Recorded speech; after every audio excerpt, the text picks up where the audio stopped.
Kanina ang pag-inspeksyon ng Parañaque Regional Trial Court sa bahay ni Ramjen Padilla. Kung inyo matatandaan, doon naganap ang pamamaril kay Ramjen at sa kasintahan niya, si Janelle Manahan.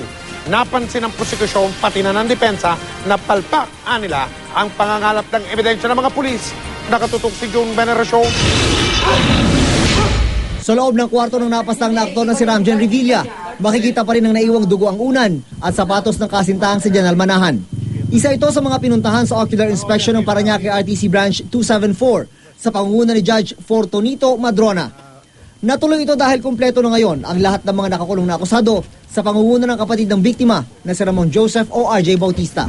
We just wanted to take some physical observation as the place of the incident, whether the assailants could have entered by their own volition or not. Sa loob ng kwarto ni Ramjen, ikinwento ni Janelle ang kanyang mga naalala nung araw na mangyari ang krimen. Tinanong ko kay Judge kung pwede ko tanongin kung pagkatapos niya mabaril, nalakba ba niya pinto, nasarado ba niya yung TV, nasarado ba niya aircon. Sabi niya, opo.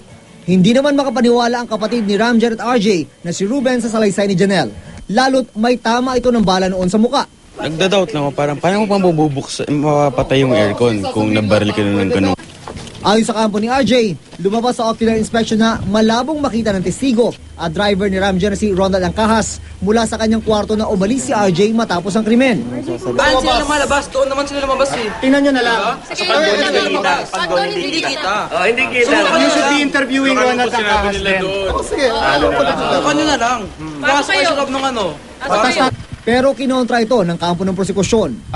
Dito nakaposisyon. So kapag may lumabas dyan, kitang-kita nyo naman ito yung exit. Kitang-kita kung sino yung mga lumabas dito. Pero sa isang punto lang sila nagkasundo. Sablay daw ang pangangalat ng ebidensya sa crime scene. The SOCO failed to perform its duties in securing all the evidence. Ang investigasyon ng polis dito, parang maigi pa yung investigasyon ng kaminero June Veneracion, Nakatutok, 24 Oras.